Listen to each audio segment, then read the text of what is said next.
They watched hundreds of hours worth of spicy content, reduced their prison sentences, and even gave themselves $1 million. Here's what happens when inmates get admin access. Also in your Hacking News Roundup, the Indian government wants to make it impossible to delete this app, and hacking a radio station. Subscribe to my channel at youtube.com/.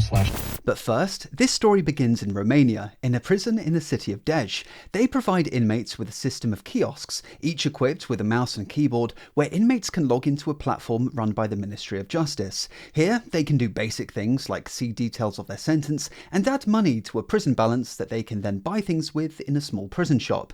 But just like any good kiosk, it's only a matter of time till someone decides to mess with it. This is where we meet Aurel. He's been serving time for his part in a money counterfeiting operation. Somehow, Aurel managed to grab credentials belonging to the prison's former director. How? Well, initial reports from Romania's Union of Prison Officers said that a different inmate, who claims to be a member of Anonymous apparently, was able to escape the software running on the kiosks by simply spamming the start menu. From there, he explored the operating system, finding a shared printer service which somehow exposed those credentials. There isn't a technical explanation here, sadly, and the Union later said that they just couldn't reproduce this anyway, leaving the mystery of how the creds were grabbed unsolved. But regardless of where they came from, the creds granted unrestricted admin-level access to the platform used across virtually all Romania's prisons. However, his fun only began when he was transferred to a prison in the south. With his newfound powers, he had total access to the personal details of every single prisoner. But Aurel has more important plans, with logs showing that he spent quite a bit of time browsing Corn, spicy content, the hub. And he didn't keep this to himself. Reports say that he granted access to his fellow inmates, with in total prisoners spending over 300 hours logged into the system, and I think we know how most of that time was spent. But once the important stuff was out the way, Aurel turned his attention to data alterations, in particular his prison balance, deciding that the one thing this prison needs is a bit of quantitative easing. The official reports say that this quite literally involved adding zeros to the end of deposit amounts, ironic given that the guy was in prison for financial crime. Over 15 inmates in prisons across Romania benefited from this in some way. One inmate had the equivalent of over $1 million deposited right into his account. But prisoners were also able to reduce the lengths of their sentences. This involved modifying what they call earning days, as in reduced punishment earned through work or participating in education. But less than 2 months after all the fun began, financial auditors noticed certain inaccuracies, and the party came to an end.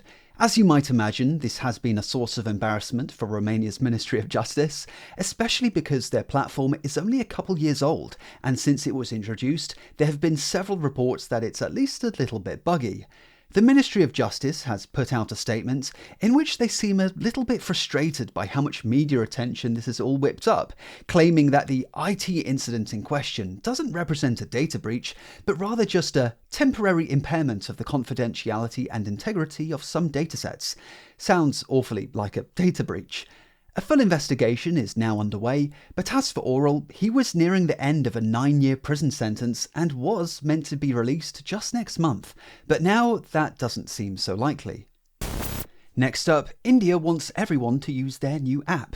This news was broken by Reuters, revealing that the Indian government sent a secret order to phone manufacturers, including Apple, Samsung and Xiaomi, privately asking them to preload all new phones destined for India with a new government cybersecurity app, and worse, the app must be impossible to delete. And for phones already in use, a mandatory software update would force the app on everyone else, with manufacturers only given 90 days to comply. The government made a website for their new app. It's not the best designed site in the world. For starters, if we want to know what this app is even called, we've got to zoom in right up into the logo up here. Sanchar Sati translates to telecom helper. Not the most catchy name, but I'm sure it makes way more sense in Hindi. The website has the kind of awful design only a government could come up with, and the scaling ain't so great on my ultrawide. Let's avoid a UI-induced aneurysm and take a look at it on the App Store. It's already live and has been willingly downloaded by over 14 million people. On the surface, it does try to solve a genuine problem. Whilst India has a bit of a reputation for scamming the rest of the world, Indians scamming other Indians is actually way more common, with cyber fraud having doubled in the last year.